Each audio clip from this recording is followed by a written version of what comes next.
Summit. So this is the session Tips and Tools for Mutual Aid Now of the Humans Solidarity Summit of December Solstice 2021.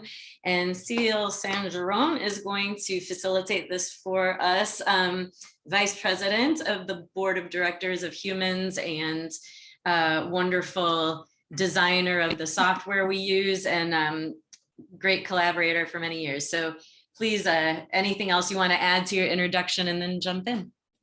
You make me red. Thank you, Stephanie. But no, I have nothing to. My passion is cooperation. I think we have all on earth to live together, but just we don't know how to. And we are not more used, maybe in some more other space and time, but in our current space and time, spontaneous and benevolent cooperation, it's not so easy. And so I'm dedicated to build leverage to help us to ease our natural cooperation by digital tools and what I call cooperation architecture. So it could be the way of distributing the power, the wealth, and the information physically and digitally. So I was willing to have a space in our current difficult situation that I see some maybe scarcity of resources that are coming or already there, depending on where you are in the world. And then I know that most of you are already very active in facilitating the mutual aid among people around you.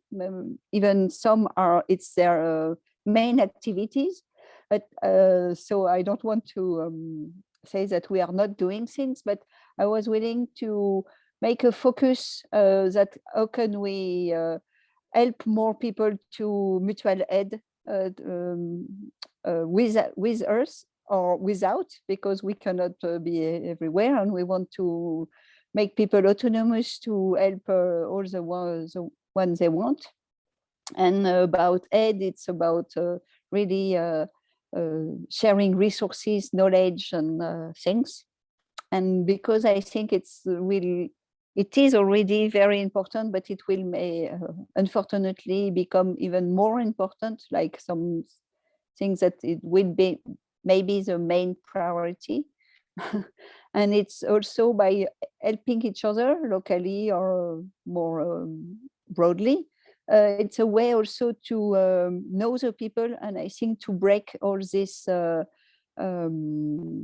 isolation that is due to the situation and the fears, and then to recreate a link and good relation among people.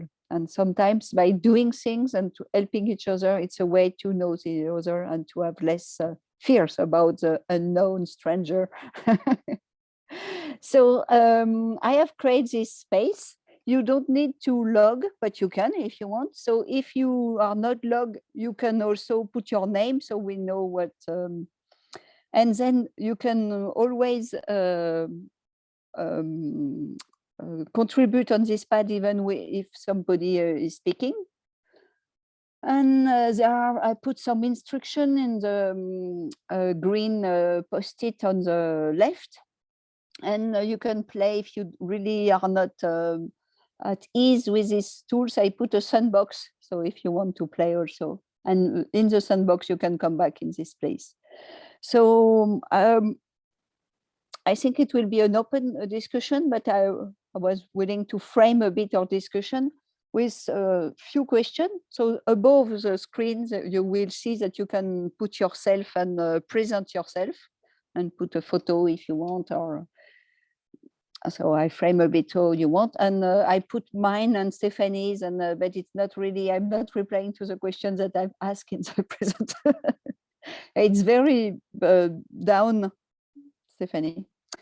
And then we'll go about, yes, what role is mutual aid playing with you in your life? So maybe you are very active in a time bank, or maybe you, I don't know what you do, but what do you do with mutual aid? Or maybe just you aid, you're not helping others to mutual aid, but you're doing yourself. And then we'll see also what needs you want to satisfy by encouraging mutual aid. And then what are the tools and models that helps you to do this, or for yourself or for your communities? And it could have some organizational tools, like the governance, the money, the business, or the sharing,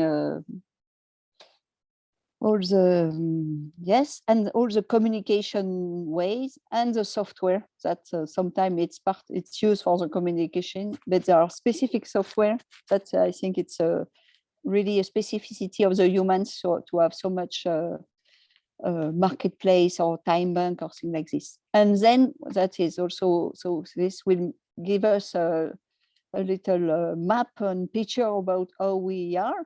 And I'm willing also to see among each other, how can we help to even boost more mutual aid, maybe among us, or maybe to help each other to boost in his local activities.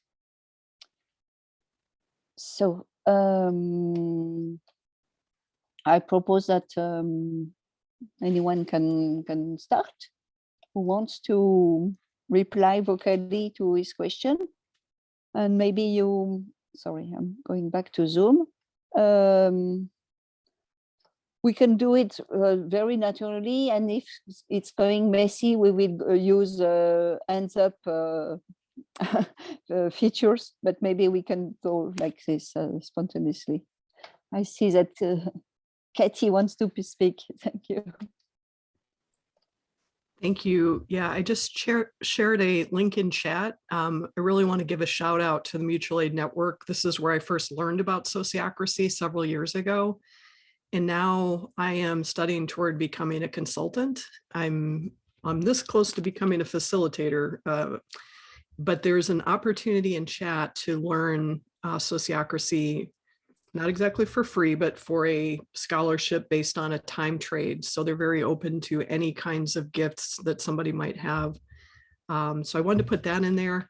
And then one of my teachers I'm learning sociocracy from is John Buck. He's actually the person who learned Dutch in order to bring it to the English speaking world. And he has some software called Weaver that he helped develop. So I'm going to go ahead and drop that in chat too. It's a software that helps record minutes like in the sociocratic way. Thank you. Super, thank you. I don't know if everybody else can see easily, but I don't easily see how I make a post-it. So I just want to make sure people know how they can make a post-it to add their stuff in the notes. Yes. So you just go and you double click and then space open, and you can write a title and write some description or add some link or some photos or whatever you want. And if you're not logged, it will be anonymous written. And so you can write your name, maybe it's the title. And if you want to create an account in Padlet, it's free. And then all your posts will have your name. Thank you. And then you can comment on other. I disable the function that you can modify other people posts to not, but you can comment or even put some little stars to acknowledge the value. Or Great. And are people doing this all right? So someone else can jump in about. I'm very curious about what kinds of mutual aid efforts people are working with right now. So I'll say an answer for us. We are using like we're collecting a lot of contact information. We're doing a lot of outreach, and we're aiming to have better communication flows that are sort of lighter and easier and more adapted to individual people's needs. So I can share what tools we are using, but we're also working toward improving our tools. But then we're using mutual aid for some project management, like collective visioning, and then aiming to turn visions into projects, and then also using marketplace and mutual credit exchange. So and that is the aim, to make a community economy that can help us thrive, that we can devote our time to the community economy.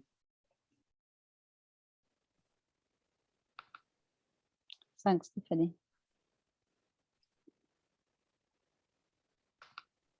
And I'm sorry to be focusing on my thing, but when I'm double clicking, I'm not making it. Oh, I see. Sorry. So if I right click, I can make a new thing. No, I can't. You can't? Yeah, but we don't have to focus on my technical difficulties if other people. Oh, no, are. but I will just have a little check while. So me too, I'm very curious about to know what you're doing with mutual aid, if you're doing something. Maybe you can also say that you're not doing, but you wish to, or you don't understand what is mutual aid. Anything is allowed. And forgive me, but I'm gonna call on a couple people, and if you really don't want to speak, that's fine. Just say so, or just don't unmute. But Julia, I know that you have you've had a number of focal points of mutual aid efforts in St. Louis, and it looks like it might have shifted since the pandemic. I'm wondering if you'd be willing to describe some of the mutual aid efforts in St. Louis. Hey y'all, I am in my sister's house in Albuquerque, so I'm taking some vacation for the end of the year, but are you wanting to know about what our mutual aid looks like, or what tools we use? Both, actually. Both, but first starting with what your mutual aid looks like, so we can get a sense of the functions there. All right, sweet. And Chris Wilcox here, he's also in St. Louis with me, so he can add on to stuff. Our mutual aid network here is sort of was kind of incubated and supported by an organization called Solidarity Economy St. Louis, which is one that connected me to Stephanie many years ago, way before the pandemic. So for many years, we've been building a network of local cooperatives, food justice organizations, just like small projects in the community that are building towards solidarity economy. So when the pandemic hit, our mutual aid network kind of was a combination of that, and also relationships that we had from the Ferguson uprising. And so what our mutual aid has looked like, I think the best way I can describe it is 2020 was just like frantic organizing. Like, it was literally just pooling resources together to take care of people, very much like direct relief work. So our mutual aid fund, we've raised over $1 million and redistributed directly to people, no strings attached, no documentation, no proof needed. And that has been a very consistently sort of a way for us to really concretely put our values into practice, and also show nonprofits hey, people need money now, people need relief now, and the strings that you put up are not helping. So so that was, and then delivering food, just collecting donations, getting food out to people. For a while we were trying to do neighborhood pods where we would group people within a particular area to kind of self-organize their mutual aid. And what our mutual aid network provided were sort of the central communication, we use the Airtable database for everything that we do. So providing the database and just kind of a central place for people to plug in and to decide what they wanted to do. But it was very much disconnected. 2021, we've shifted quite a bit of actually kind of building community, I would say. I think that the first year was really bringing a lot of people together, people who never knew each other, working together, trying to solve community problems. I think 2021 was much more about what kind of infrastructure, what do we need as a community to have a strong mutual aid infrastructure in the future that lasts much farther beyond COVID. And so we've been really focusing on doing things like, like we did a couple in-person retreats, we've done virtual summits and, things like this, where we're sort of just focused on building community and connecting with each other.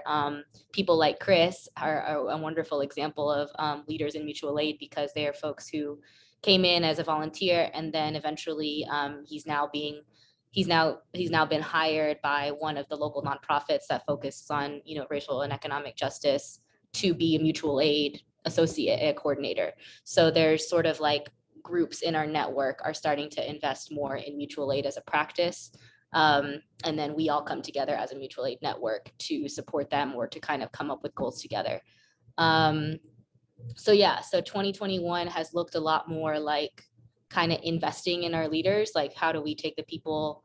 One of the things that I'm most proud of with mutual aid is that folks who came in 2020 who were needing support in crisis, whether they were unhoused or whether they received funds or food or whatever, are now leading the mutual aid network and are very much like in leadership and sort of determining the future of mutual aid. So that's kind of where we are right now. And I think 2022 is going to be really exciting, because it will allow us to get clear about what the vision for St. Louis Mutual Aid is. Like, what are we trying to do together? How can we harness all of the power of the connections and the people that we've built relationships with to advocate for like bigger changes? So Chris, do you have anything to add? Yeah, I guess one thing that I think that is really important that we're working on is kind of working towards like long-term sustainable, like cooperative industry, trying to get people engaged in cooperative activities full time. And I think one thing that I've seen that we're trying to chip away at, that I think there are some encouraging signs about, is, the nonprofit sector is, notoriously risk averse and conflict averse, and tends to kind of like go along with the existing system. We're starting to see little pockets of like finding alternatives, like what we're doing in the Red Circle, but also just like seeing some like more traditional nonprofits start to have more of a systems critique of capitalism and things like that. I think finding a little bit of a foothold so that we can, build some more, just some more awareness of the way that our systems fail to deliver for people.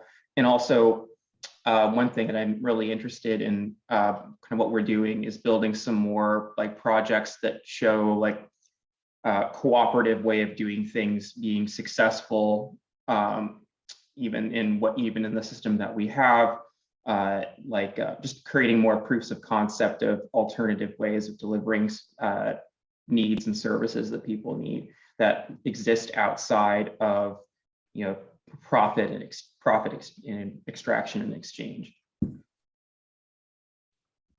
Awesome.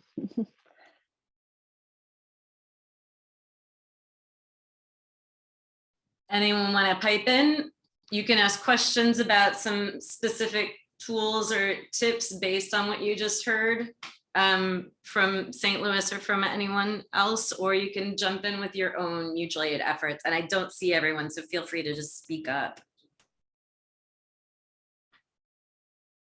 And it's exciting to hear what you're doing. Just kind of building on what Chris said, like one of the recent kind of things I've heard from a lot of people who've been involved in mutual aid is that like we see our mutual aid network as being a hub and like a incubator for, creative experimentation in the community, right? So like things that people normally wouldn't be able to get the support or the funding or the ideas or the resources or expertise to implement, that mutual aid can be the kind of like breeding ground for that. So that's something that I think is a really exciting idea, and that requires a lot of like governance and structure that we don't currently have. Is like figuring out how we make decisions together and how we manage our resources, in a equitable way. So yeah, and kind of like a specific example, I think, of what Julia is talking about is we also have like a cooperative worker cooperative working group. And so we're in discussions about like, learning more about how these function, like, how and do we want to model like some of the formal structures of mutual aid off of something like this, and to make it more, democratic and, kind of do those experiments that show an alternative way of doing things.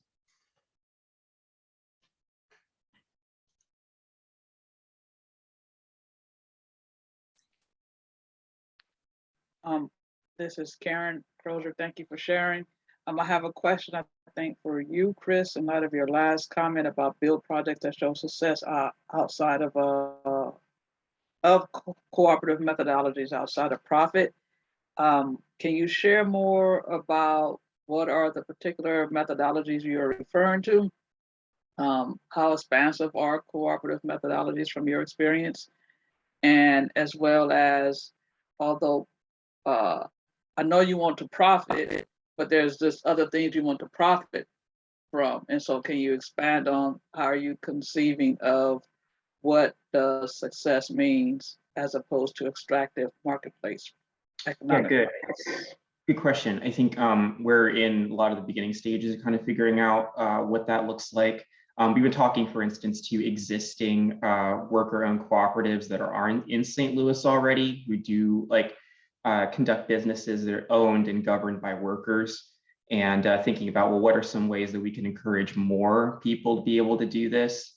One of the ideas that I've been playing with a lot is like, what are some ways we can use this to address housing? Because I'm sure we are aware that like the profit-making model of housing is what constantly it either leads to precipitous decline for the communities that are neglected, or just rising prices that creates more homelessness and pushes people out of the community. How do we interrupt that cycle of constantly needing to generate more asset value out of something that everybody needs to survive?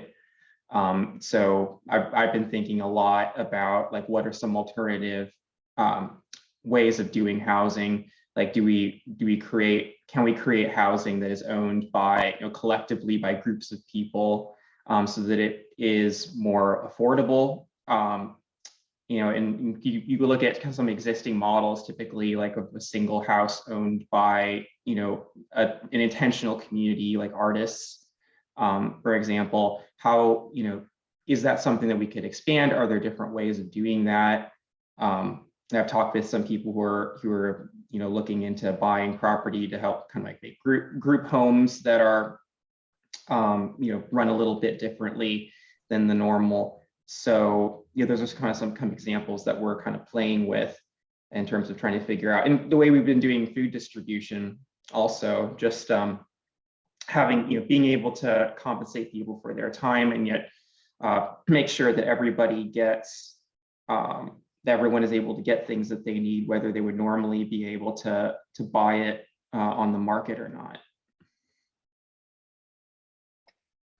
Yes, thank you. That makes sense. I just would like to add to that, on the housing, I am a recent co-owner of, have you heard of East Bay Permanent Real Estate Cooperative, in which they they're looking to purchase land that takes it off the speculative market. And so, and that it is grounded in what you were describing and envision for what you want to do within your particular location. But yes, it's Oakland, California, the Bay Area. Bay Area. Well, that's what I like to hear. I know the other example that comes to mind, I think, so around there is like, was it Moms for Housing? I think they successfully basically occupied a vacant property in Oakland or something, and then they managed to get a deal with the owner to buy it from them and then co-own it. So that's something that I've been paying a lot of attention to. It's good to see projects like yours taking off, because I think that that's really what should be the future of housing, to make it available to everyone.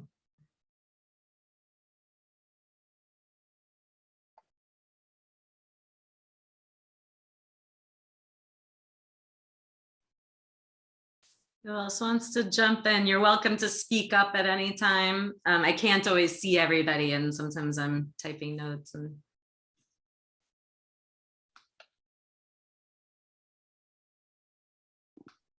all right, so I put East Bay Cooperative Real Estate under business models. I just wanted to share a moment. I mean, with the humans sort of model of mutual aid networks, we are aiming to just really work through some of these practices of governance. And that's why we became a cooperative. And then we also, so we've just been exploring how to enhance cooperative models. And one of the things that we're only going to barely touch on in the next session, but we'll be diving in deeply, is this reciprocity loop model. And we did touch on it. We did a session on it at our last Solidarity Summit, but I'm extremely, I'll write it in here as a economic model or a sharing model, but it is a way to really crystallize doing a project, recognizing every type of contribution, including financial and non-financial without preferencing financial contribution. So recording, recognizing every kind of contribution and every participant, including the end user of a given product, is part of a reciprocity loop. So everyone is will get parts of whatever the profit is, and then we define profit in a much beyond capitalist framework, because we're really looking to, we really are built on a philosophy, or I consider it a shared understanding that the bank debt money system drives the problems in a fundamental way. So we need to create cooperatives that don't rely on that bank debt money system. And then our kind of cooperative, we do make a bridge with it though, because we know we still end up needing to rely on it to get land and things like that. So we're creating a model where you could pool money in a common fund, cooperatively governed and owned, be able to get land, ideally put it into a community land co-op or some sort of long-term and deeply democratic land trust kind of model, but going beyond that, and then be able to start to work and live on the land in ways that can use mutual aid to meet more people's needs, so they don't even have to go near the exploitation economy at some point. Steph, I have a question for you that might be a little bit in the weeds, but very specific. Is humans currently set up to be able to provide like the legal and basically to be the cooperative entity that houses like local projects? Because as Chris mentioned, we're kind of like we're currently set up in a very like hodgepodge way, where like one nonprofit handles our payroll and another nonprofit handles our grant stuff, and like it's a little all over the place, and we need to have a little bit more of a structure to what we do, and we're debating on whether or not we create that on our own, or we just like tack on to something that's already like a larger cooperative. So I actually have just asked Sustainable Economies Law Center maybe to work with us and just make sure that we're in really good shape for that. But yes, so the answer is yes, and yes for now, and yes in a light way. So part of what we've been aiming to create, like our explicit goal in creating mutual aid networks was both to lower the barrier for people doing mutual aid work, so lower the legal, organizational, financial barriers, and also raise people's capacity to surmount the barriers that are there. And what we talked about when we had a lawyer do a cooperative law session with us at our first summit, and we are equipped and wish to be equipped so people can have projects and just be under the humans cooperative umbrella. And then the time where it becomes apparent when you need to spin off will be if you like when you need your own organizational structure, if you need to sign a lease, if you need to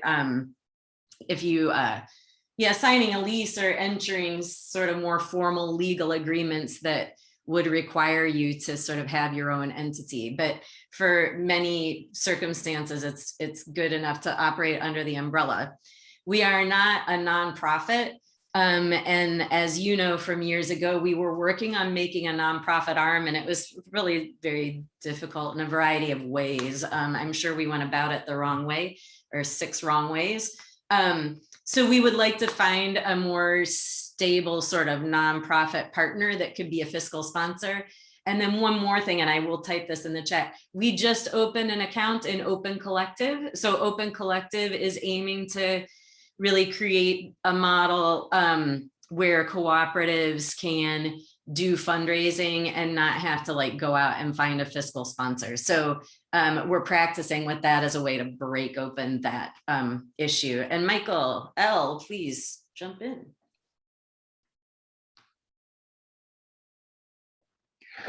Hey folks, I'm speaking to you from Brooklyn. But the work that the organizations that I'm involved in are happening all over the US and in some ways all over the planet. I wanted to speak to what we were just talking about and then hopefully get into a discussion where we won't get lost in the weeds, but we'll see whether or not that's appropriate. To deal with first things first, I'm working with 2 organizations that are relevant to the discussion we're having right now. One is a community energy cooperative based in New York City that has a bunch of community-owned solar arrays. Those community-owned solar arrays provide power, but also provide credit. And more importantly, energy credits, both on people's bills and in other ways that they might be able to be applied within a solidarity economy, a solidarity network. But those solar arrays are also, to my mind, not a Trojan horse, because that seems sort of sinister, but overtly a context in which people build agency and capacity for self-governance and self-management. I mention that because I want to point to the distinction between governance and management versus the values and the vision that are actually guiding what you govern and manage. There's a distinction with a difference between those 2 sets of things. But back to the practical, I'm also with an organization called Common Good. And in addition to having an offers and needs board, Common Good has provided a context recently for 3 organizations, one of which has acquired land and is about to build an intentional community with an important food justice and education component of queer folks and folks of color that are exiting in some ways while staying connected with the urban landscape of Brooklyn and putting down roots in the rural community in Western Mass. The reason why I mention that is because it was done through a context that we have that allows projects and organizations to be fiscally sponsored.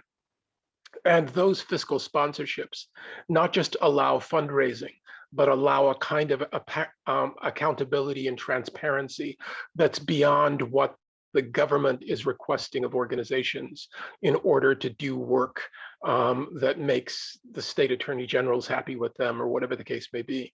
So I just wanted to mention that there are options as just an example, because there are examples other than us, for types of fiscal sponsorship or project sponsorship that don't fall into the typical philanthropy industrial complex. There are ways of going around that. Where we need to grow, and I think where we're significantly falling down, is in the thing that I mentioned around the work of the energy cooperative I'm involved in, which has 3 active solar arrays, 2 in development, and 2 that are about to go online. And that is we don't actually effectively have a management infrastructure that allows people to make the transition from a partnership relationship in a fiscal sponsorship to an independent relationship where they have sort of internalized best practices and built a democratic context that's prepared to both be in combat with and be a shining allied example to the extractive or often demoralizing and sometimes dehumanizing sort of power status quo. We need a transition, a bridge to build people from and organizations from a project or a fiscally sponsored relationship to a kind of independence through to a kind of interdependence in a consensual solidarity economy. So I just wanted to mention that, and you can find the offers and needs board at newcommongood.earth community /posts/community/posts. And you can also get information on our fiscal sponsorships there. I'll stop there because I just wanted to speak to some of the specific strategies for building from projects to organizations and from interdependent organizations to independent organizations, and from independent organizations to organizations that are part of a broader solidarity network, and that we still have a lot of work to do to sort of connect those dots. But I wanted to stop there before I brought up an issue about the values and the vision that are actually driving mutual aid. So I'll leave it at that and maybe come back to the other part of what I wanted to share at another time. I hope that you do come back to that. Who wants to chime in now?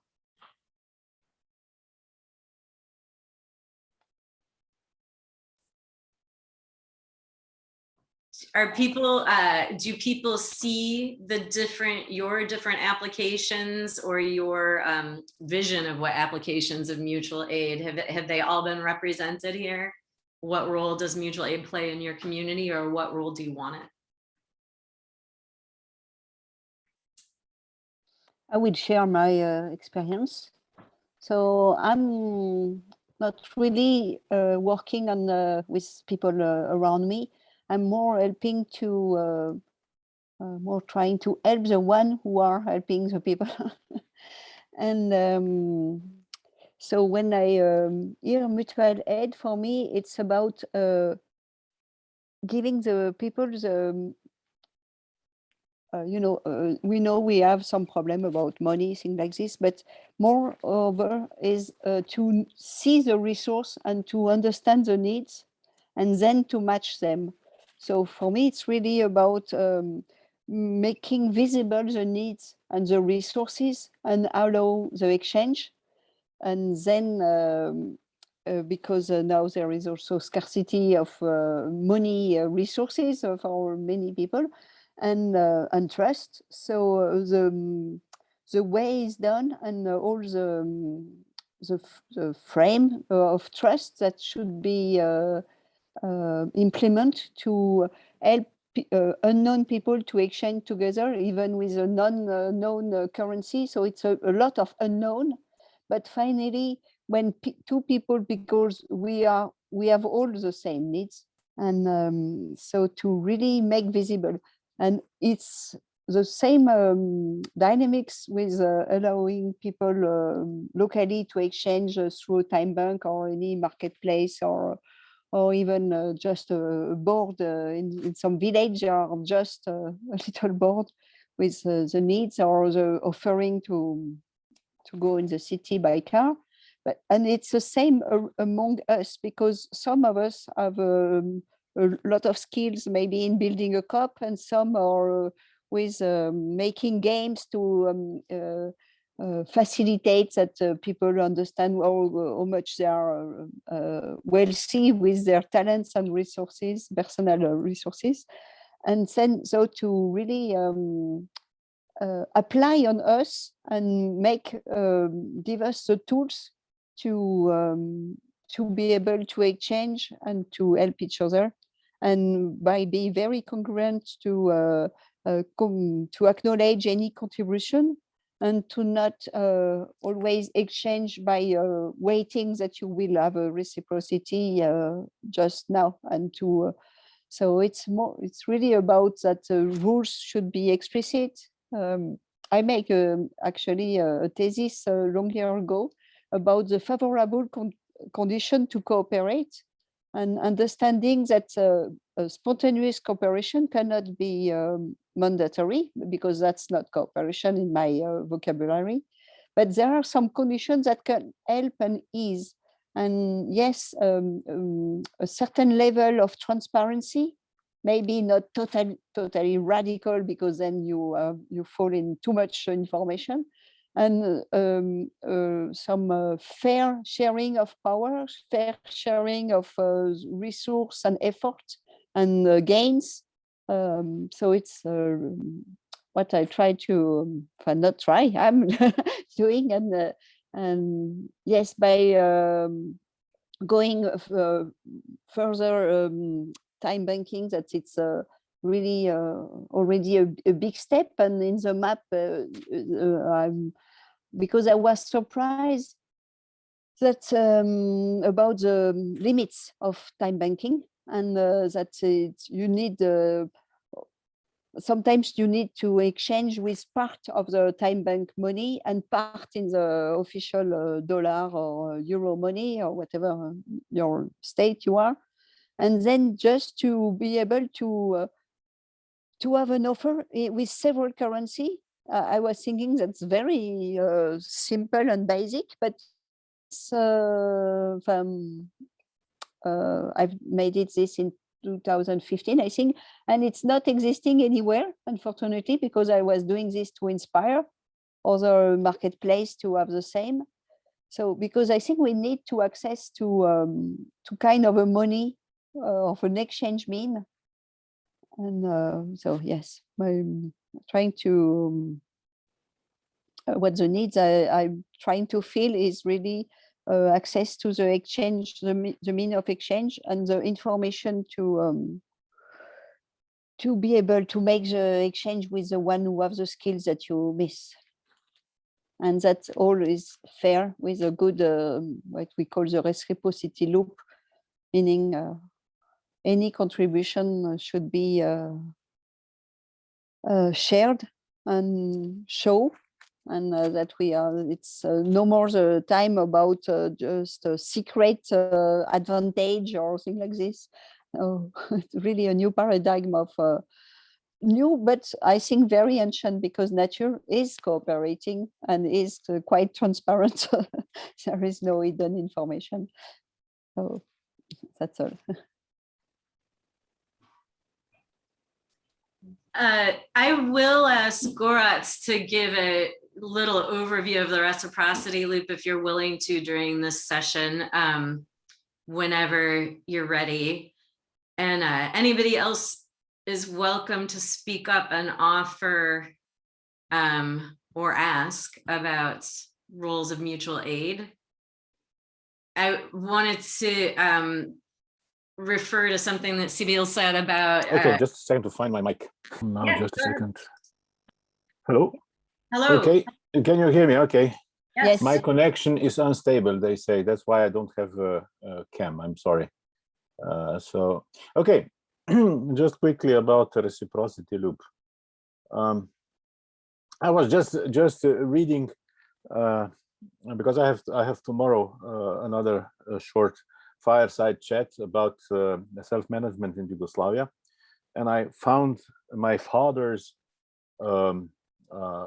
text about self-management that he had in '84 in one Congress. And the funny thing was that that he was noticing the same problem that I did 40 years later. And they couldn't find the answer to it. The problem I had with all these different approaches how to solve inequality, how to solve this constant extraction by the rich part and this trickle-up economy, was that majority of people were looking to a problem from the perspective of economics. The thing is that economics doesn't offer any clue to solution. It actually obscures everything. The solution for me was extremely simple, and if you look in it is extremely natural one. You just implement a feedback loop. If you want to control anything, any project, any environment, any machine, any event, you need feedback loops to be able to adjust stuff, to be able to steer the whatever you are controlling to the appropriate direction. And economics as such, and finance in it especially, does not simply have any feedback loop. It is just extraction. So the answer to how to approach this extraction economy for me was by sharing the profit that is created. For me, profit is not bad, it is okay. What is bad currently is that it is not shared. And you share profit by everybody who has been involved in creation.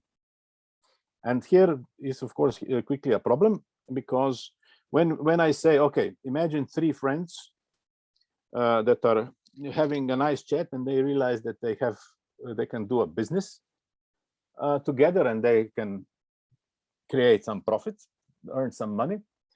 And when I ask people, okay, what would be the appropriate share for them of would they need to share the profit? Let's say that each of them has certain skills that other lack, so all three of them are necessary for creation of a profit. And if one of them is out of the game, the business cannot be realized, therefore there is no profit. So all three are necessary for a profit creation. And the question was, is there a way that you could actually do it in a way that only one takes all the profit, or two, and one is excluded, that is fair and that is ethical? And when I ask people this, they say, okay, they are friends. No, it is not ethical. They have to share the profit. But when I repeat the question, I ask them, okay, what if everything's the same? They all three are the same people, basically the same people. They have the same skills. They have different set of skills, and the only difference is that they are not friends. They just met somewhere in seminar. They met in, and what then? Do we share a profit then? And to my surprise, great majority of people say, well, it depends. If you can maneuver one or two out, it's okay, because this is business, this is free market, this is something that is done the way. Well, for me, it is not so. For me, it is the same. It doesn't matter if you know him or doesn't, or you don't know him or her. It's if somebody is essential at creating a profit, that one should get share of the profit, appropriate share of the profit. Now, the thing is that when you look at the markets, you can easily see that you have three distinct roles in the market. You have creators, you have end users, and you have enablers. And if for everything that is on the market, somebody has to create it. For everything that is on the market, somebody has the need for it. And you have to have somebody, an enabler, that actually connects these two, either via, I don't know, internet connections, or helps financing it, or it's a logistics company or whatever. In any case, there are three roles that are needed for profit creation, for any business to be executed. So if you take 3 friends and these 3 roles, you can see that you can apply this reciprocity loop basically to every business transaction where the profit is created. And then what we do, we take logs of every transaction, and at the end, the profit that is created by, for example, by enabler is shared back to the creator and forward to the end user. And you can go on and on and that. Okay, I hope it's more or less clear. I wanted to be quite fast. It's hard to say it quickly and the gist of it. I mean, hopefully people are welcome to ask questions. I want to let you know that we do that. There's a wonderful simulation that Grassroots does that can really just demonstrate how it can work. And I would like to set one up for the near future. And if people would like to see that, we'll check it out and we'll talk about it during our annual meeting a little bit, because we're going to focus on our open source software ecosystem project. And we intend to try out the reciprocity loop model when we do that. So it'll be a more concrete way to learn about it. And for me, it's one of the fundamental aspects of the human economic ecosystem that we want to create, which is breaking down all these barriers. We're not consumers, we're not producers, we're humans. Everybody's making and using things, and everyone's role is needed. So I love that you have created something that very clearly just enacts that as part of an economic equation.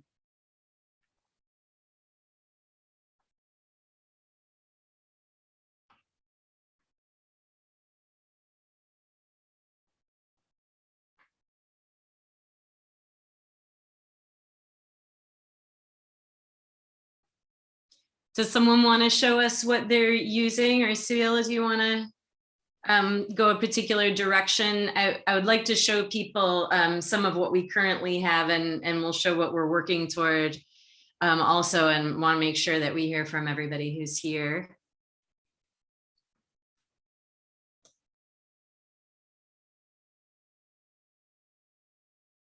You're on mute.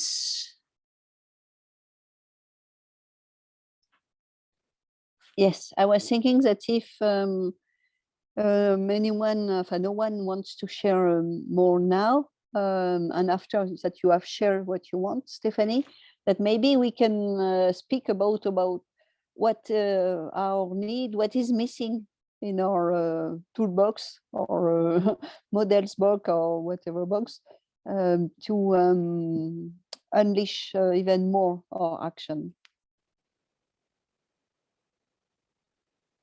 Great. And you're free to say you don't need anything. You have everything, so I come to you and you explain me your. Is there anyone else who wants to show what you're doing or using in your community? So I'll show, I was showing my screen a little bit without sharing, but what we are currently doing. So I really appreciated what you were saying earlier, Cyril, when you were saying that fundamentally a lot of what our basic need is just to really make visible what are the needs and what are the offerings in any given context, in any community, neighborhood, community of practice. And when you mentioned something about like a whiteboard or posters or things like that, it's really essential whenever we're talking about mutual aid. And I want to come back to Michael's point about what are the values underlying it. And you know, for our part, you know, when we talk about for the 100%, like we have to create systems of mutual aid that genuinely invite everybody to participate and invite them to participate where they are in a variety of ways, and to create conditions to lift everyone into their highest and best self in a variety of ways. So one of the things that's really important is to not be bound up by technological ways of connecting. So we've always really wanted to be sure that we're doing things like making a big dry erase board or chalkboard, or putting up paper flyers, or getting TV coverage in the news, so people who are homebound get to hear from people. So we go door to door and things like that. So we don't want to just be focusing on internet, and the internet infrastructure can really help us. And especially when we're talking about knowledge sharing across these geographic distances, and when we're talking about building communities of practice for some of the more rare skill sets or things that we're like collectively developing together. So some of the things that we're doing for that, so Cyril is the creator of the mutual aid platform. Everyone who joins the Humans is welcome to use this. So this is a sort of a previous generation, but still, in my perspective, like better than anything going. And, you know, we have bugs and we're looking to move into the new generation. But we use this to, I use this to collect contact information, to create groups for discussion, to do all the emails. Probably a lot of you got duplicate emails like crazy. I send them from here. But then also, this is where we do project management. Everyone who's a member project, we encourage you to share your projects here, and you can go and see, like, some of us use it actively and most of us don't. And we would like to, you know, have more people using it actively, but you can go look at other projects and see what we had to do and replicate that. And we our documents here. We exchange time here. So I can ask someone to help me write a proposal from somewhere else, and I can pay them human hours for that via this. And we can use a variety of currencies. And, you know, it's sometimes difficult, sometimes clunky, which is, you know, it's a software in progress that's been completely unsupported by dollars. So it's light years ahead of many other projects. And we're working, what we want to create is a way that the different tools people are using can connect. So not that everyone has to replace what they're doing with one big tool. We think we'll have more resiliency and people will use things more if they can connect what's comfortable for them. So we're using this globally, and working toward, we're trying out some other stuff that we're going to show you in the next session. And then locally, we use an open source Drupal-based software that we're happy to help people try out if they want to. And this is another marketplace, does less project management, but does more of the just direct exchange. So this is another experiment for us in using both time exchange and price-based mutual credits, and then connecting some of the other economic tools. Later today, we're going to show you, we're connecting with a community that is based in the French-speaking world and on the island of Reunion, actually, Communector, which is another way to connect and share projects, and be able to find people who are doing things that are very synergistic. So that's some of what currently exists, along with a current project to connect across these.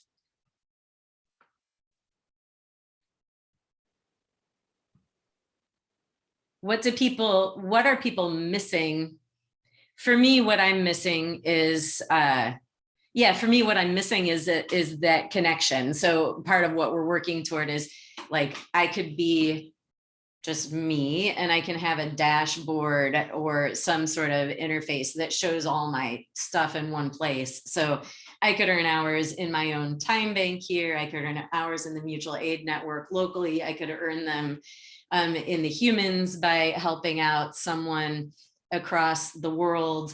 And I can, and in Common Good, but I could look and see all my credits in one place. And I could also see what I need in order, like how many credits I need in order to meet my needs, and get a sense of how I'm doing. So I could, like, ideally we'll just be able to do our work in the world, maybe do a little light record keeping about it, but not oppressive, because we don't want to create a new type of paperwork and a new type of bureaucracy. We want to create a human economy that gives us the opportunity to be humans in a lively and enjoyable way that lets us rest, that doesn't require paperwork.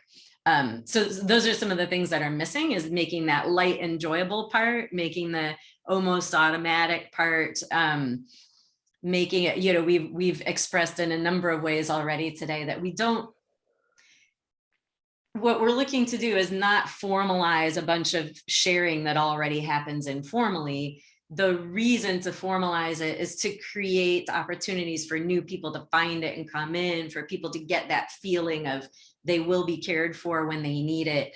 And it's an experiment for all of us to figure out how we strike that balance. And we're trying, you know, we're doing something new in between that, well, new and old, both, in between that sort of like a market way of organizing and compensating work and the community way that tends to be more free flowing. We're trying to find that balance that has enough structure and enough flow to make it more enjoyable.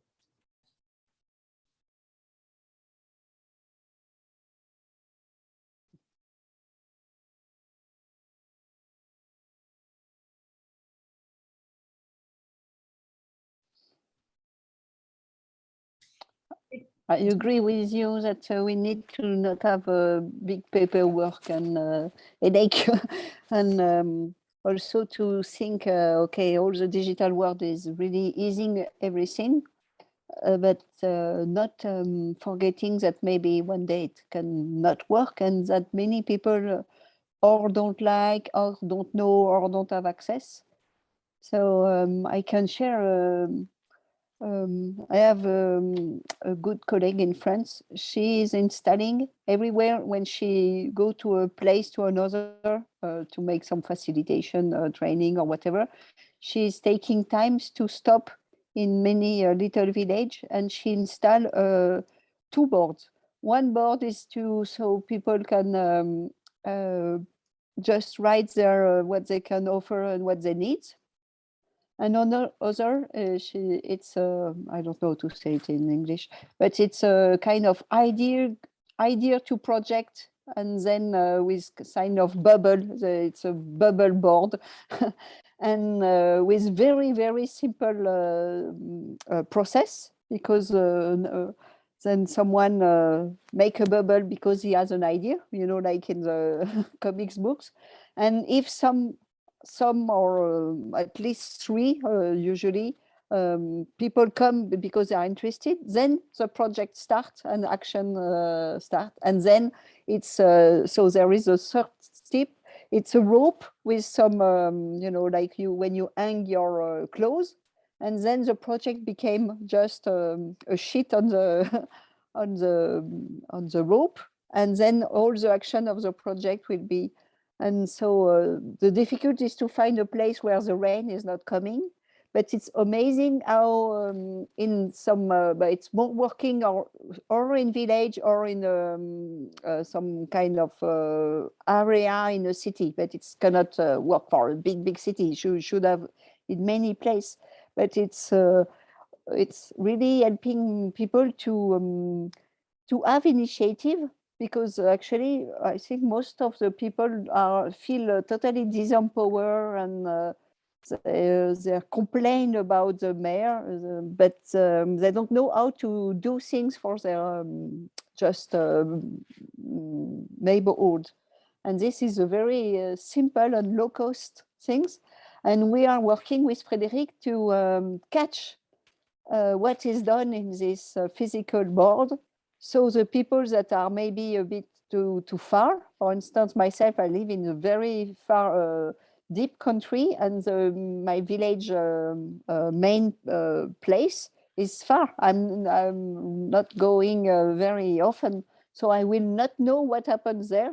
So I need to have kind of, so there are some kind of ambassadors that take photos and then just post to the one who are interested.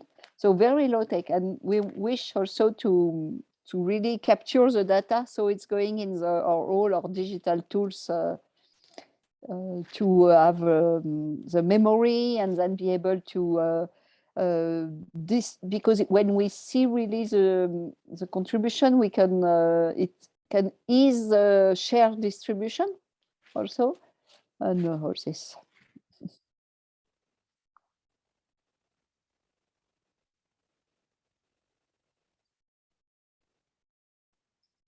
And that reminds me that one of the needs that we really need to fill better is just that need of capturing people's information who want to stay in touch. I actually, when I was going to make the links for today, I didn't really have a really great way to encourage everyone to share their contact information, but just everything's like, yeah. So just a way to meet someone, get a way to keep in touch with them, have a really easy way for them to say some of the things that they want to hear about. Like in Madison right now, we have a bunch of different projects in our mutual aid network and a bunch of things that we want to do. And we just need to see, I mean, sort of like what you're talking about, we just need to see which things have critical mass.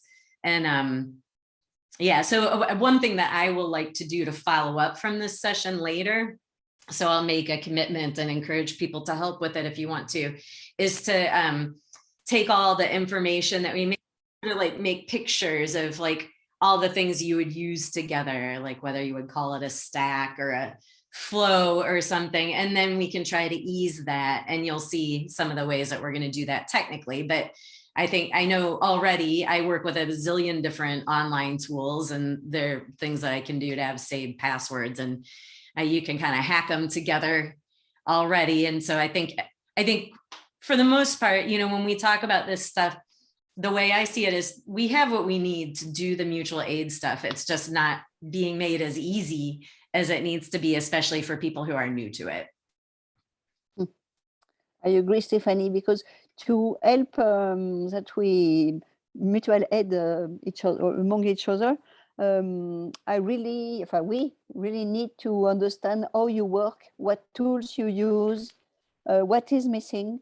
And I think I will prepare a kind of a poll, a questionnaire, to because we don't want to force anyone to change, but we want to know what are the best tools used, and then we can, because we don't want to reinvent the wheel. It's really my philosophy. Like the map, it's an ERP open source, so most of the things were already done, and then I'm looking for quick win, meaning very low effort and maximum benefit. But for the general, the common benefits, not mine. I've never received any money for this work, but life is great with me. All my needs are fulfilled. So. And yes, I really need to know what are the best things you use, because I think we should grow by using the best, and not as in the society that we go always by the lowest. And so no, I want that we have quality and fun. And yes, if you have invent a way that when people trade on a marketplace, they don't need to come and register, I'm very curious, because then it can be spread. I think it's really what I appreciate in the Humans Network. It's how we share our best things, and maybe we should also share our lesson when we miss, when we failed, because there is so much to learn when we fail, and it can prevent someone to make the same mistake. That can save resources. Because yes, I think we are in this competition paradigm, we are a bit shy to say that we have failed. And actually, we should also share our success and share our failures and the lessons that we've learned. Because most of the time when we fail, after we learn the lesson, and if we can transmit it, it could help.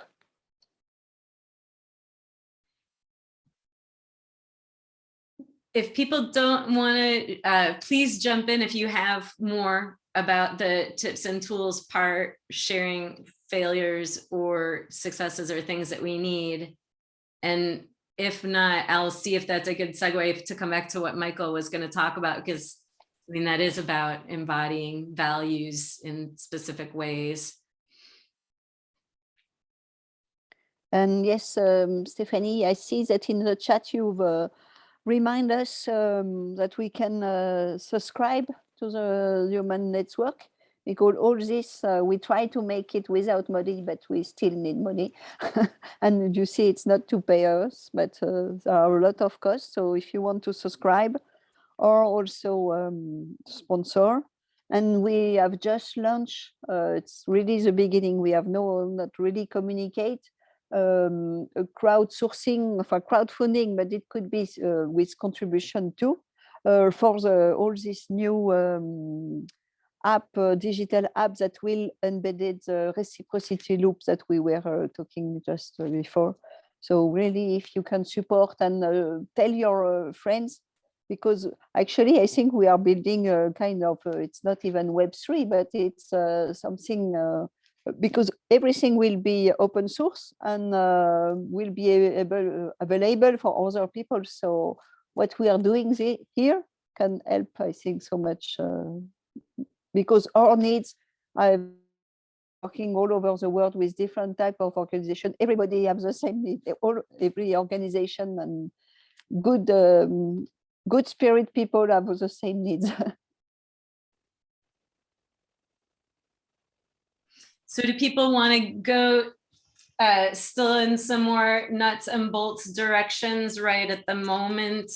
Do you want to see any more? We're going to show more of the software journey. I don't want to be totally redundant if you're going to be in both, that we'll be building on this in the next segments, but I want to make sure people's questions are answered.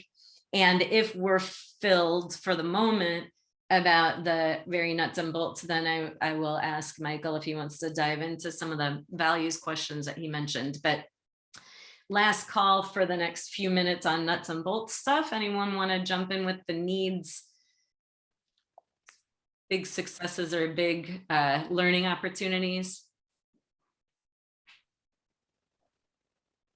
And then Michael, are you willing to come back to the topic that you brought up?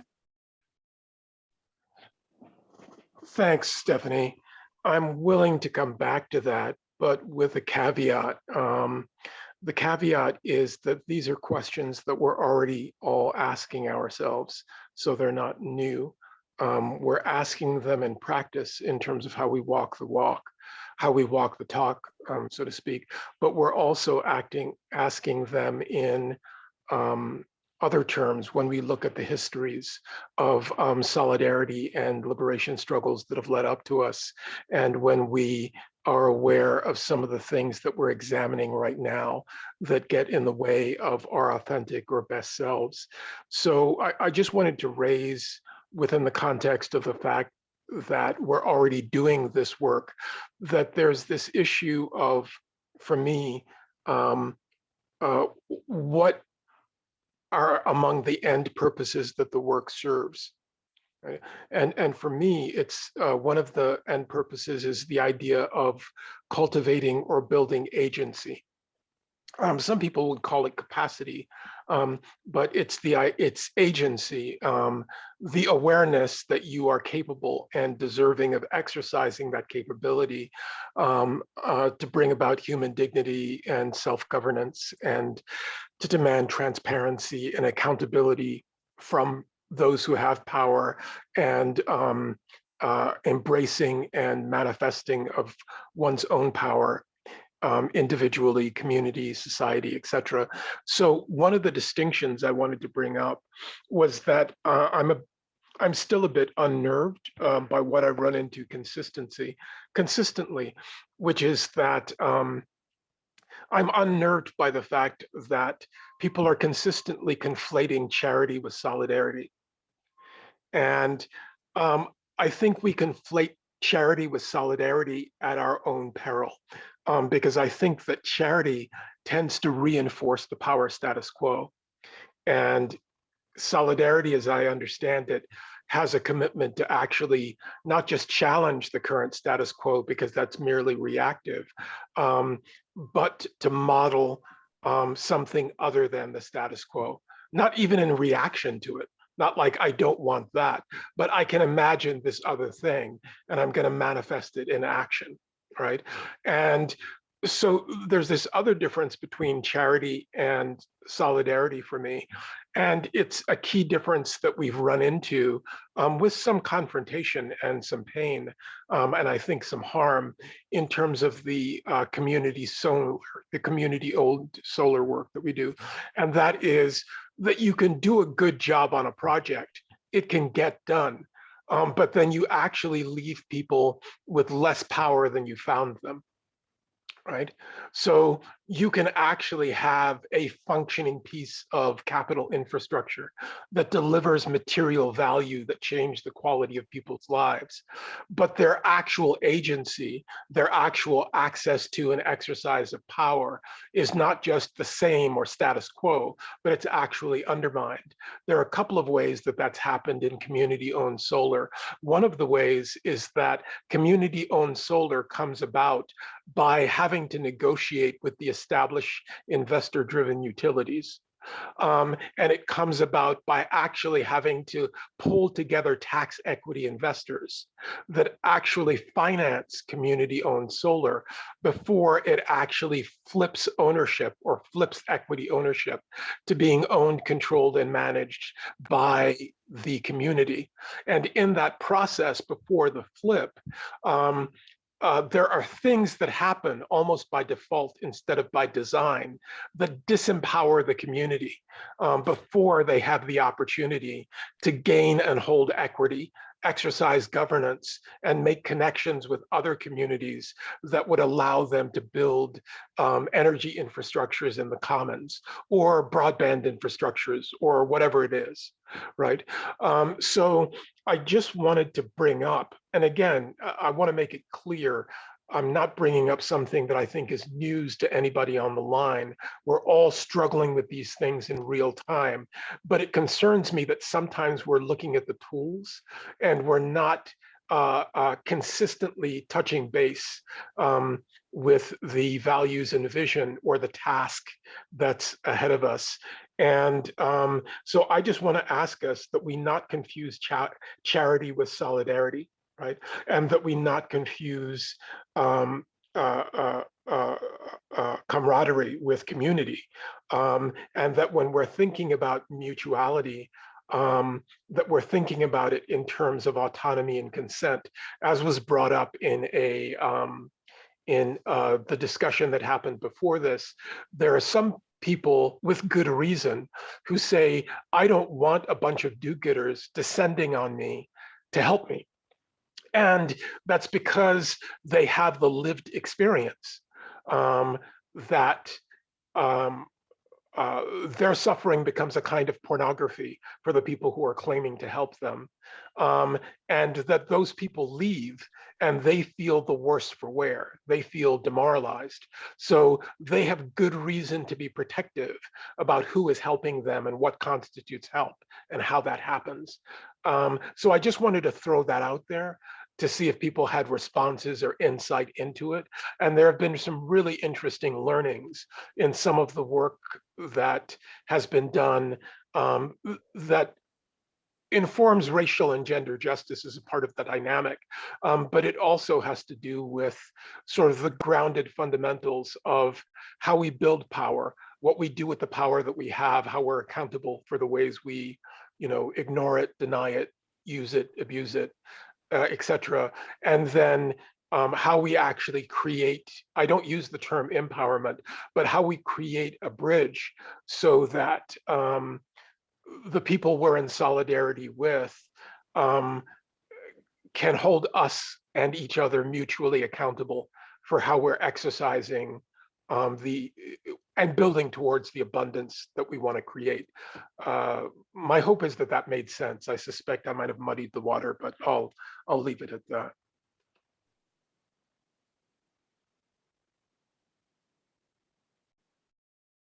Thank you, Michael. Yes, I think it's very me. I'm not willing to do any charity. Maybe sometimes you have to do it also, but should be really on the border. And I think we are really talking about, yes, solidarity. And as I understood, all the sister site of the humans are working in this way, not helping it other, but doing with them. And I don't. Yes, I agree with you. This word empowering now the the capitalist model have taken it, but maybe we have to take it back. I don't know, or invent a new name. But yes, for me, we are just facilitator, not not. And it's really, yes, easing that people can. Everybody have resources, have wealth inside of them, but some don't know because they have been so hurt by the system, by their childhood, by I don't know what, or also think that their wealth is not a wealth because they make it so normally. So very often it's what we do without effort that it could be a wealth for somebody else. So yes, and to dare to ask also, or dare to speak. And yes, I don't know, maybe is there a name in English that help people to dare? Because I think it's really about something like this, that they can connect into their inner life and inner courage that we have, but sometimes we are cut.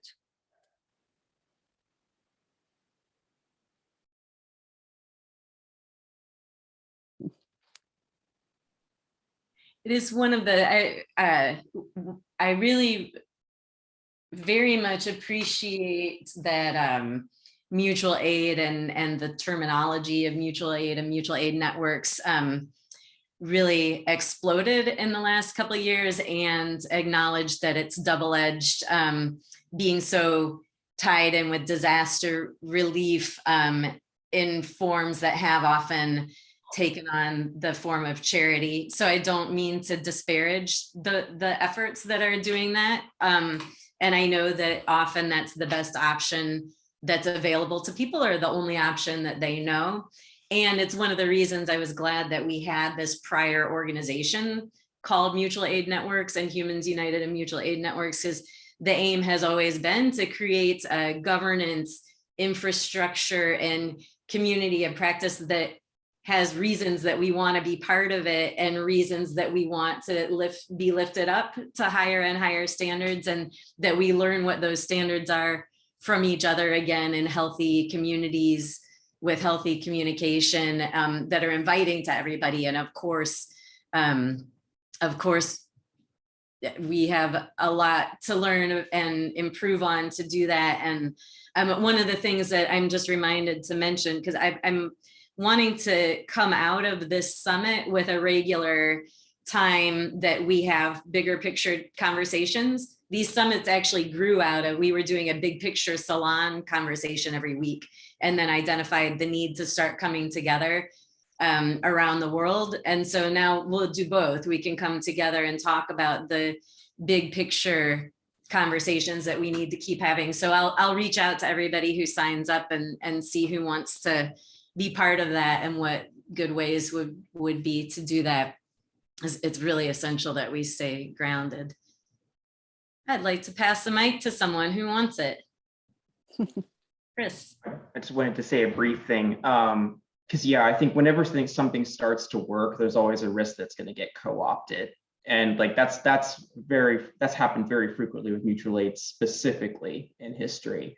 So yeah, that's a unique challenge. And I think you hit, Stephanie, you hit on something that's an important component of moving beyond that, is to set the higher standard, so that you show that, okay, well, this isn't just something that's being subsumed by charity, like we're trying to do something beyond that.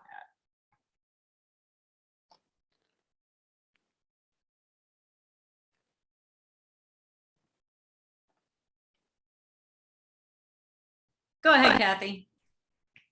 Well, just to complete that thought about, the bunch of white people descending and helping and tying it back to like the mutualism and what you said about recording without too much paperwork. I mean, all of these things are so tied together in my mind. Like my friend Aja, who I was trying to help, like she had given me so much that she didn't recognize as a gift. I was like, are you kidding me? You taught me, this. And she's like, it's common sense, right? But like she taught me. And so it's just people are reluctant to record this stuff. But if she had written down, and if I had written down what she had given me, then it wouldn't have been so weird for me to say, this is everything I owe you, like, and so much more. So I don't have the answers, but I'm just glad there's a space to like work out the intersectionality of all of this.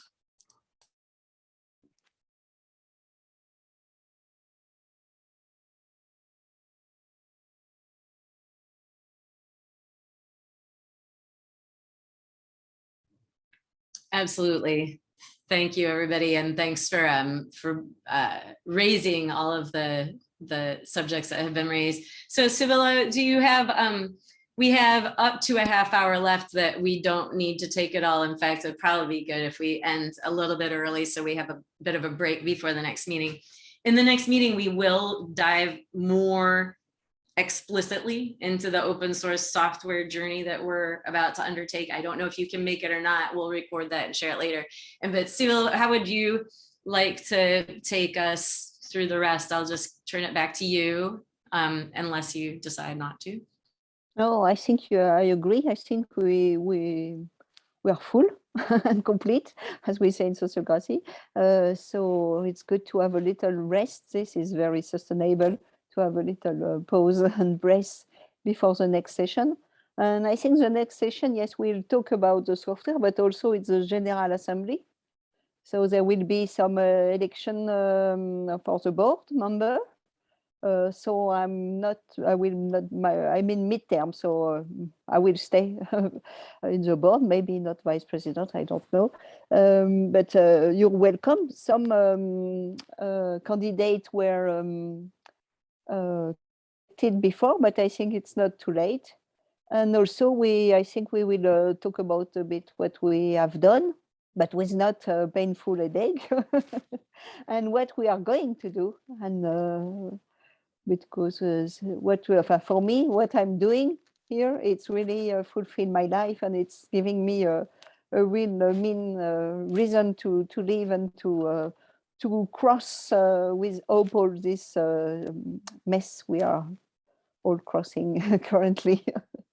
But it's my flame, so I want that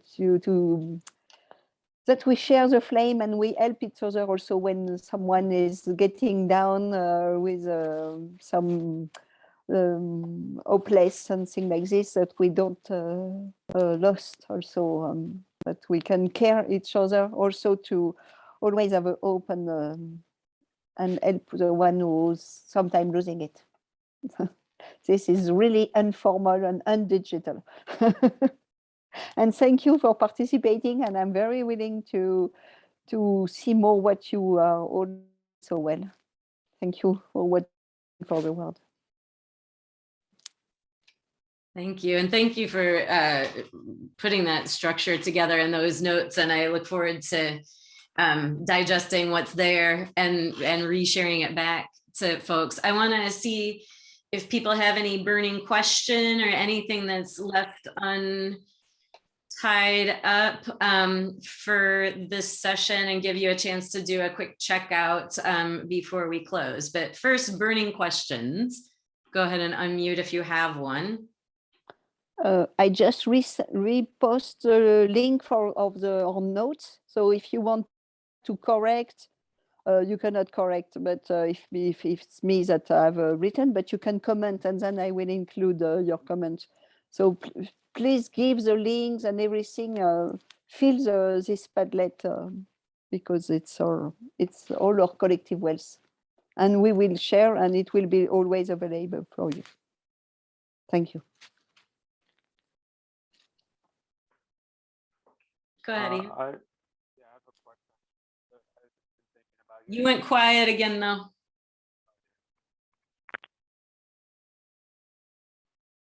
Maybe try without headphones at all. All right.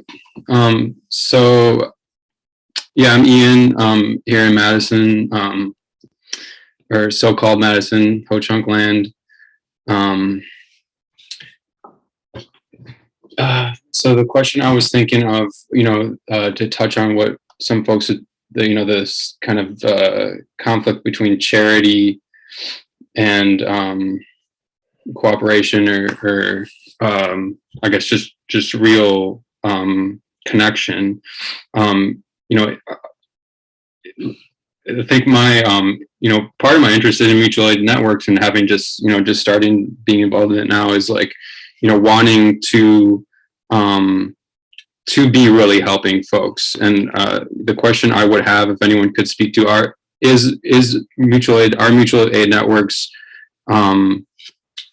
functioning in a way of really determining like real needs within a community, and then aligning that with what folks have to offer. Is that a way in which it is functioning? Would be a question I would have.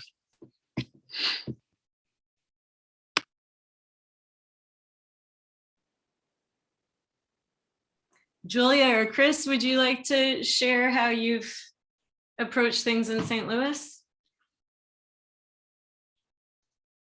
Or anybody? Yeah, I mean, I think incorporating people in the grassroots is always an important part of that. I think Julia alluded to how a lot of people that were helped by the mutual aid fund to start with became involved in actually making decisions about it. And I think that's an important step in avoiding like trying to be like a white savior swooping in and deciding what people need. It's always important to invite people to help make decisions and try to create that equal relationship, and not like I'm giving you this and then reinforcing the existing hierarchy. So I think just whenever you're pointing to like actually talk to people to see what their needs are, right? Don't just come in and kind of think, well, I know what this community needs, and make sure that it's grounded in what you're hearing from regular people.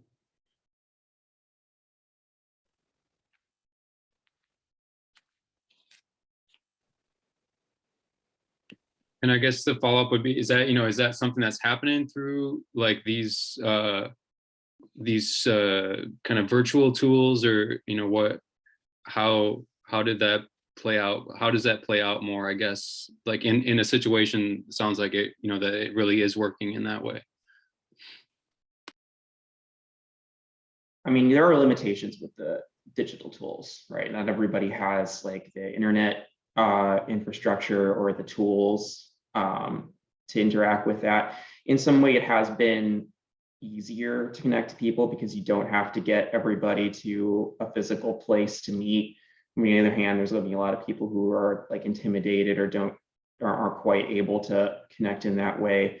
So you have to find other methods for it, and that's been a struggle.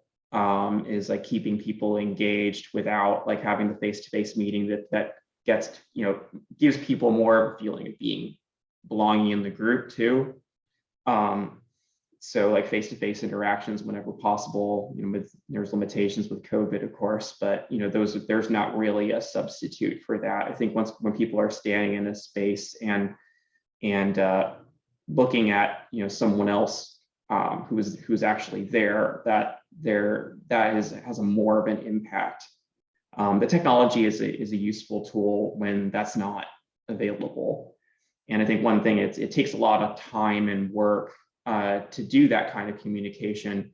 And I think, canvassing, for example, is a really important tool. Like there's a lot of people who are just like, they're not able to leave the house a whole lot. And so they don't get to talk to other people in the community very often. And that's really the only way to even make first contact, let alone like try to activate people and elevate their level of participation in your movement.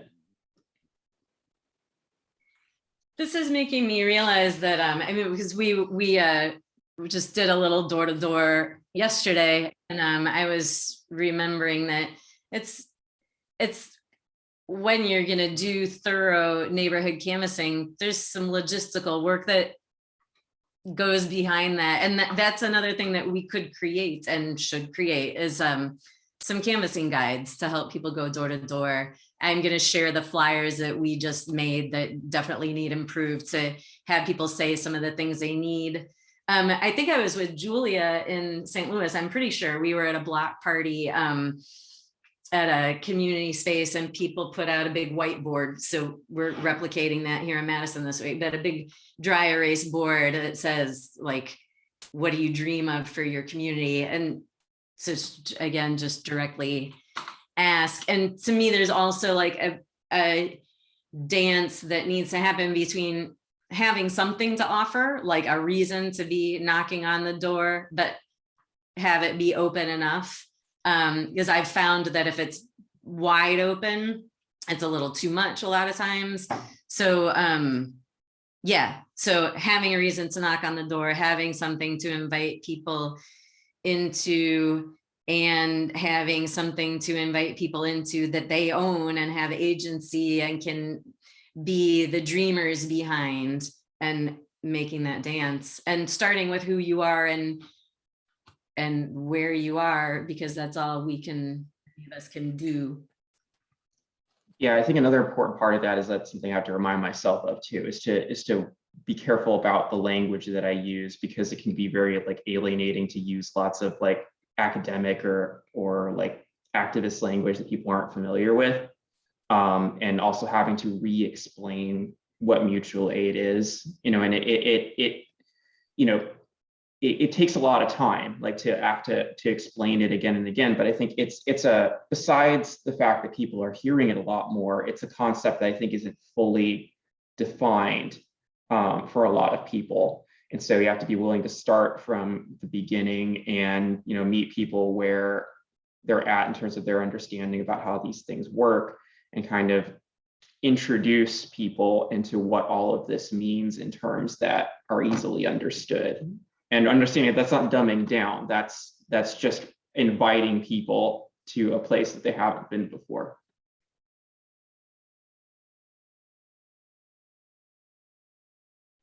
Oh, and Kate's not here right now, but they have this beautiful thing in Hull, and hopefully we'll get a chance to hear about it in the next session. In Hull in the UK, they made this very lightweight wood, like painted conversation couch, and they take it around the city, and people come and share about the Hull we want.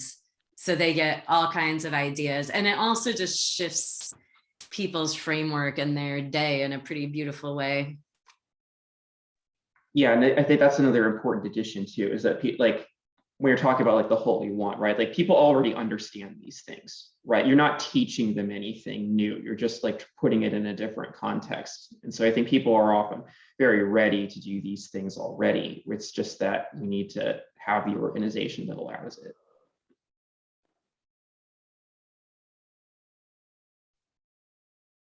So now we should move toward a close, just to be sure that we have a pause in between the session. So you see, how about if you'd like to share a quick checkout, please do. And if you don't want to, you can just pass. So yeah, who would like to share a quick checkout? Just unmute yourselves. Boom, boom, boom. Everyone who wants to share a quick checkout, unmute, and then we'll know who wants to, and we'll just go through. Kathy, go ahead. You started off. Yeah, just what Chris just said about mutual aid, how it can be exhausting to repeat yourself. I really resonated with that. It's like people have the vision, and then you find those people who want to do it in sometimes an area that's not as progressive as Ann Arbor or Madison, and then teaching them the step by step by step. I think like this is the place I look to help me keep up making that sustainable. So thank you.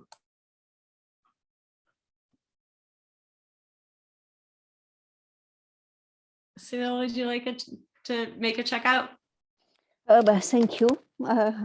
I thought I already spoken a lot.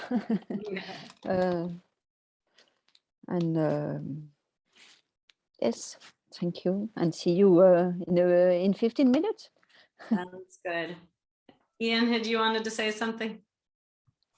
Yeah, I'll just say again, thanks to everyone who shared that the work is really, really inspiring to see people really putting this to work.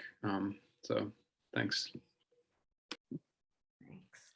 I wanted to say bye and thank you, Steph, for the invite. And I know that we haven't been as active as we like to, but I'm hoping that, we can plug into the kind of bigger community this year. So. Wonderful. So good to see you all here. Yell if I'm not seeing you unmuted and you want to say something, and otherwise I'm just going to thank you all from the bottom of my heart and enjoy your next 15-minute break. Hopefully we'll see you again either then or sometime tomorrow. There's a ton of cool stuff. We will share it all. We're recording it all. Unless something goes awry, you will see it very soon. Thanks again. Thanks to you all for running this show here, this session too. Beautiful work. Thank you to have support me. Bye all. Bye. I'll keep the meeting on so people find it. I'm stopping the recording.